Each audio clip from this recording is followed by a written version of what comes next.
This is section 3.1, molecular and formula masses. So we can use the atomic masses that we talked about in chapter 2 to determine the mass of either a molecule or a compound. Let's take a look at this particular reaction. CH4 is methane. It has one carbon atom in the center and 4 hydrogen atoms, each attached to the carbon. Methane will react with oxygen, molecular oxygen. Molecular oxygen is O2. It exists as what's called a diatomic molecule. Notice the combination of this reaction. One methane molecule reacts with 2 oxygen molecules to form carbon dioxide, so carbon with 2 oxygens, and 2 water molecules, oxygen in the center and 2 hydrogens attached to the oxygen. This is what's called a balanced chemical equation. We'll talk about that a little bit later in this chapter. CH4 is the methane. O2 is the oxygen. There are 2 of them, so we put a 2 in front of it. It's called a coefficient. And then the arrow indicates that these are being converted through a chemical reaction into the materials on the head side of the arrow. So carbon dioxide, CO2, 1 molecule of CO2, and H2O, which is water, 2 molecules of water. If we use the periodic table to look up the atomic masses, and remember the atomic mass is the average, the weighted average mass of a particular atom. So we said that there were 2 isotopes of hydrogen. Well, the weighted average of those isotopes, remember hydrogen 1 is 99% of all the hydrogen out there. Hydrogen 2 is only about 1%. The weighted average of that is this atomic mass down here. So this is the number that you use for mass calculations. This is the atomic mass. And what you'll find is depending on which periodic table you're looking at, it will have different numbers of significant figures. This one happens to say that for hydrogen, it's 1.0079, and the units are AMU. However, there are other periodic tables that will put fewer sig figs, so you might see 1.008 AMU, and you might even see 1.01 AMU. Okay, so it just depends on what the author of the periodic table, that particular one you're using, wanted to put in, the number of sig figs. That varies, but notice these numbers are really, really close to each other. So we use these atomic masses to calculate what are called molecular masses. To do that, we just add the atomic masses of each atom in a compound. The atomic masses are available in the periodic table, and the result of that is called the molecular mass. So what I'm going to do is I'm going to show you how to calculate the molecular masses of each of these substances, or species, or chemicals, if you want to use that word. So let's take a look here. Find the molar mass of each, I'm sorry, this is a typo, it should say molecular mass. We'll talk about molar masses later. Find the molecular mass of each species in the following reaction. Same reaction, I was just typed it over here again. So CH4, that's methane. So CH4, we look up carbon. Carbon is right here, 12.011. So carbon, 12.011 AMU. Hydrogen, we look that up in the periodic table. That's right over here, 1.0079.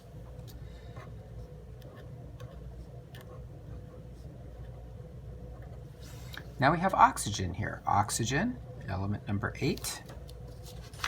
It's right here, 15.999.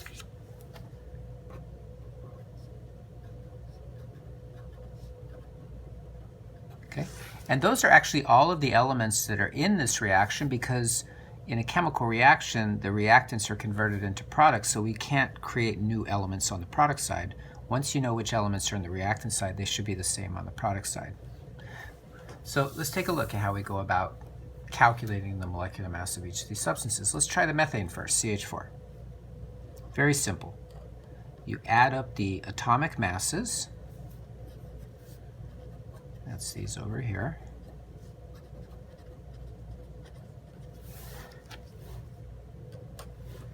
So carbon is 12.011 AMU, and hydrogen is 1.0079. But in methane, there's 4 hydrogens, each one. So 4 times 1.0079 AMU. Okay, again, depending on which periodic table you use, you'll have a different number of sig figs. This one looks like we can go out to 3 sig figs past the decimal point because we have addition here. So 12.011 plus 4 times 1.0079. We're adding them. So 16. This one goes 3 digits past the decimal point. This goes 4, so we'll stop at 3. 0, 4, 3. I rounded it to 3 AMU. So that's called the molecular mass of methane. That's essentially how much in the units of AMU 1 molecule of methane weighs. Okay, the mass that it has. Let's try the second one, O2. So in O2, there's 2 oxygen atoms. So 2 times 15.999 AMU. So that should be a little bit less than 32. 2 times 16 is 32. So 2 times 15.999. And we get 31.998 AMU. Almost 32. Okay. Ignore the coefficient for this point, for these calculations. We want to know how much 1 molecule of O2 weighs, not 2 molecules. Carbon dioxide, CO2. This has 1 carbon atom, so 12.011 AMU, plus 2 oxygens, 2 times 15.999 AMU. CO2. Simple, right? 12.011 plus 2 times 15.999, 44.009 AMU.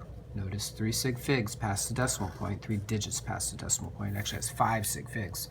The reason it's 3 is when you do addition or subtraction, you look at how many digits past the decimal point each number goes. This one goes 3, this one goes 3, so the answer should go out 3. Next one is water, H2O.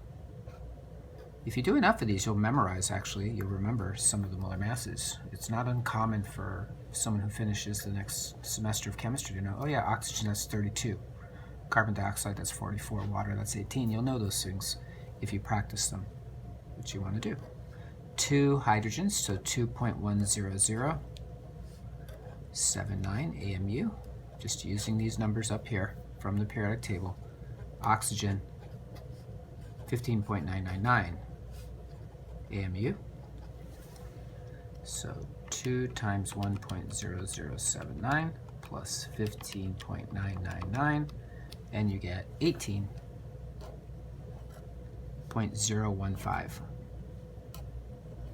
AMU. Okay. 3 sig figs past the decimal point, 4 sig figs past the decimal point, so we stop at 3 sig figs past the decimal point. And there, that's how we calculate molecular mass. Pretty simple. Let's do a little more practice. Calculate the molecular mass of ammonia, nitrogen dioxide, and tetraphosphorus pentaoxide. Okay, well, let's remind ourselves we do need to know the names of things.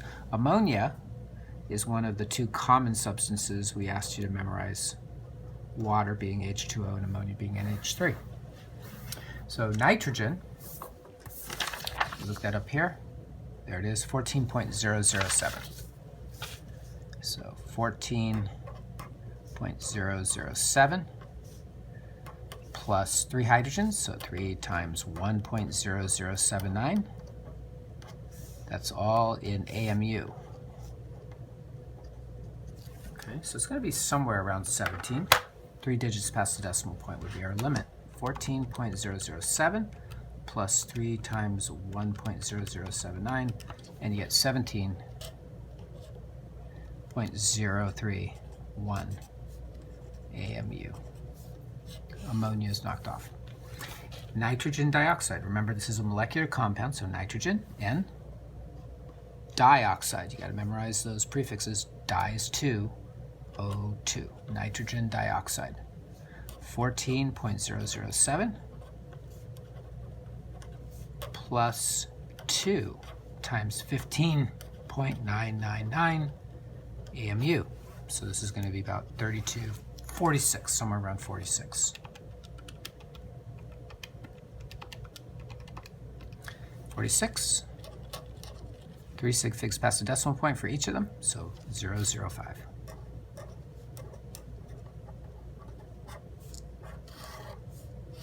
And the last one here, tetraphosphorus.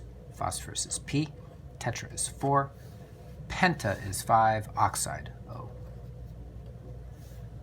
Okay. 4 phosphoruses. Ooh, how much is phosphorus there? Go back to the periodic table. Here it is, 30.974.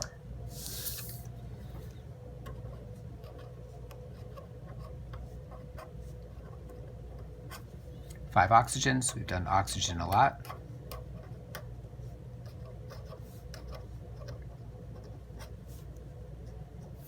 Okay, so this is going to be a lot larger, right? Molecular masses can be rather large. If you have a protein molecule, it could be in the tens of thousands or even hundreds of thousands of AMU. 203. Point. Okay.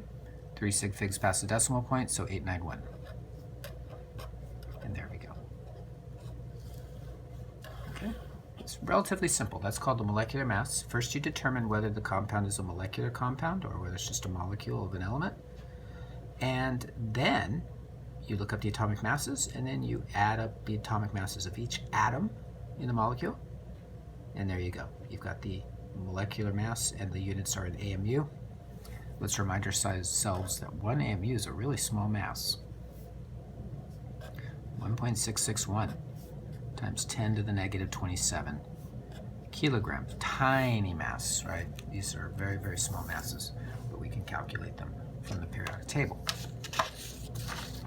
Now, here are some, I'll call these diatomic elements. These are not compounds, but they are molecules. So H2 in nature generally exists as 2 hydrogen atoms linked together. That's called a diatomic element. Hydrogen, diatomic. Same for nitrogen, oxygen, fluorine, chlorine, bromine, and iodine. So these should be memorized. What are the 7 elements that generally in nature are found as diatomics? These are the 7. Hydrogen, nitrogen, oxygen, fluorine, chlorine, bromine, and iodine. Let me show you the periodic table. Hydrogen, H2, nitrogen, N2, oxygen, O2, fluorine, F2, and then Cl2, Br2, and I2. So take a look at the pattern here. Nitrogen to fluorine, all the way down to iodine. That's 6 of them. Those are diatomics. And hydrogen. So those are the 7. So let's calculate their molecular masses. Again, I made a typo here because we use this term molar mass so much. So let me strike that out. Molecular mass. How much does one molecule weigh? Well, 2 times 1.0079 AMU, right? We looked up hydrogen. It's 1.0079 multiplied by 2. So let's calculate that. 2 times 1.0079, and you get 2.0158. So you get the point. You're just multiplying the number of atoms times the atomic mass. What if I went all the way down to iodine? I'm going to try that one. Iodine, right down here. It's 126.90, but there are 2 of them. So it's pretty heavy. So 2 times 126.9, 253.80 AMU. A lot heavier, right? Hydrogen's only about 2 AMU. Iodine's about 253, so it's over 100. It's about 125 times heavier than hydrogen. It has a lot more protons, neutrons, also has more electrons, but it's mainly the protons and neutrons. It's much heavier, so it weighs about 125 times as much as H2. Okay? You can do all of the others. It's relatively simple, but memorize those diatomic elements. Now, let's talk about ionic compounds for a moment, because we essentially are going to do the same calculation, but there is some technical differences. Ionic compounds do not exist as molecules. They're not small clusters of atoms. They form crystals, right? So we calculate the mass of one, what's called a formula unit, and then we call the result of that the formula mass. Okay, so not molecular mass because it's not molecules, but formula mass. So consider sodium chloride, NaCl. There's a sodium for every chloride. So if you were to break this down to the simplest unit, even though there might be trillions of sodiums and trillions of chlorines, the simplest unit would be one sodium and one chlorine, and that's called the chemical formula. Chemical formula says that there's one sodium for every chlorine. So what we do is we calculate what's called the formula mass. It's very simple. You just look at the chemical formula and calculate it just like you would do for molecular mass. But note, if it's an ionic compound, the technical name is formula mass, not molecular mass. So Na, we looked that up in the periodic table, 22.990 AMU. One chlorine, so we looked that up in the periodic table, 35.453 AMU, and we add those two together. So 22.99 plus 35.453, and you get 58.443 AMU. That's called the formula mass if it's an ionic compound. Remember, ionic compounds have metal with nonmetal, cation with an anion, polyatomic ions perhaps, but not nonmetal with nonmetal. Okay? Try calculating the formula mass of these two compounds, LiOH and BaC2H3O2. Let's do the first one. I'll do this one, LiOH. One lithium, one oxygen, one hydrogen. That's a polyatomic ion, hydroxide, so 6.941.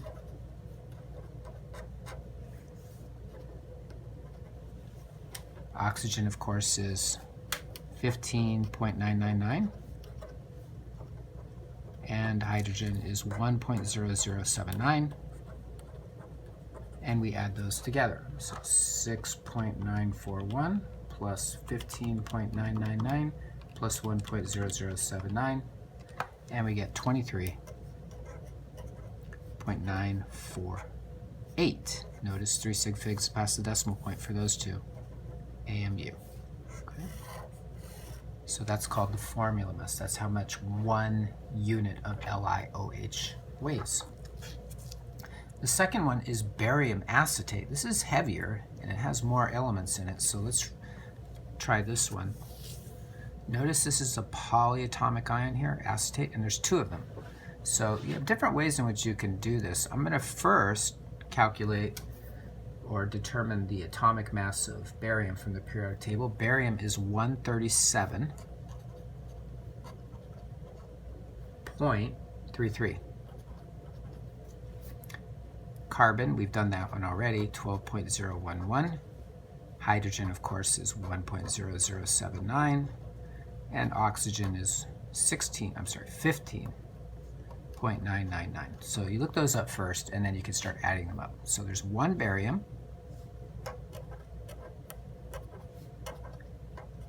And now let's go through the arithmetic here. 2 carbons, but there's 2 outside the parentheses. So that means everything that's in the parentheses is multiplied by 2.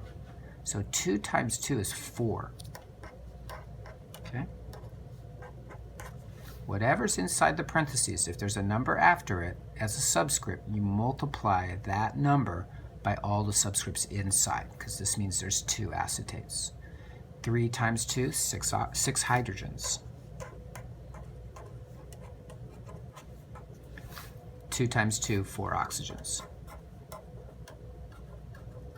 Okay, and we add those all together. An alternative method would be to calculate how much one acetate weighs and then multiply that total by 2. And that would be fine as well. But let's add all these up.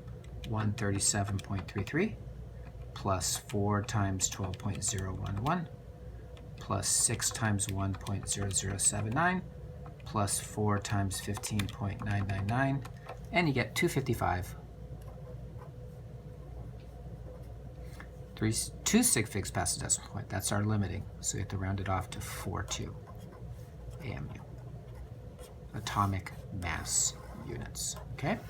So this one's a little different in that you have to take into account the subscript here and the subscripts in there, inside the parentheses. 255.42. One more type of compound we should be aware of is called a hydrate. A hydrate is a compound that generally water molecules are loosely attached to an ionic compound. So MgSO4 is an ionic compound. Magnesium is a metal. SO4 is a polyatomic ion. 7 water molecules are attached. Notice the dot. That dot is saying not times, but this is attached to that. It's a chemical notation, not a mathematical one. So what we do is we note that if you have 7 H2O, 7 waters, you would calculate the mass of that and add it to the MgSO4. So the total mass is going to be magnesium, sulfur, 4 oxygens, and then 7 H2Os, and you add those all together. Okay, so let's try. Magnesium, 24.305. Sulfur, 32.065. Oxygen, well, oxygen's 15.999, but there's 4 of them, so I'm going to write 4 times 15.999. So that's the MgSO4. Now we've got 7 waters. So 7 times, okay, 7 waters. So 2 times 1.0079 plus 15.999. So look at the way I did this mathematically. I did H2O, but there's 7 of them. So I'm going to add up the H2Os, which we did earlier, is around 18.015, I think. And then we're going to multiply that by 7. So let's add them all together. 24.305 plus 32.065 plus 4 times 15.999 plus 7 times 18.015, and we get 246. Looks like the magnesium and the sulfur are the limiting. They have 3 sig figs past the decimal point, I guess. So 246.471. Okay, that's called the formula mass. Older term is formula weight. We generally try to avoid using the word weight anymore because we're really measuring or calculating mass, but older terms, weight will be in there. But this is the formula mass of an ionic compound, but a specific type called a hydrate, where the water molecules are attached to the magnesium sulfate. I have 2 more here to look at, and these 2, I would like you to pause your viewer, take a few minutes, pull out a calculator and a periodic table, and try these for your own. Calculate the formula mass of iron 3 chloride and potassium hydroxide. So remember that we do need to know how to name ionic compounds, and these are 2 types of ionic compounds we should be able to name. Then calculate their formula mass. We'll take a minute or 2 to try those, and then we'll come back.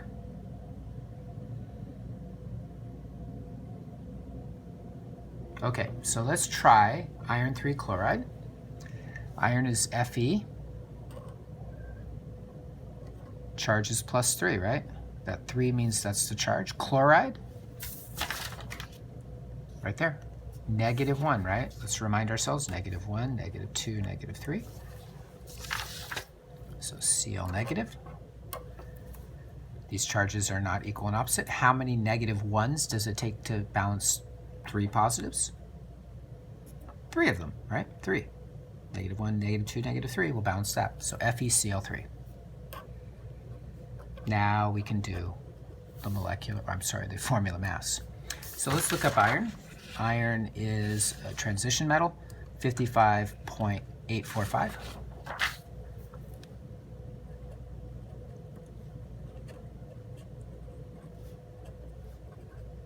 3 chlorines.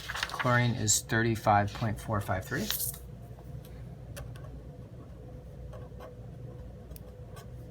And we add those together. FeCl3, 55.845 plus 3 times 35.453, and you get 162.204 AMU. Formula mass of FeCl3. Potassium hydroxide, KOH is what it is, but let's figure that out. Potassium is over here, K, remember charges, +1, +2, so potassium is +1. Hydroxide, remember that's one of the 10 polyatomic ions we have to memorize. Hydroxide OH-. Now notice, plus minus, they are balanced in terms of charge. +1 is equal or equal and opposite to -1. So the formula is just KOH. Now we can look up their atomic masses. Potassium, 39.098.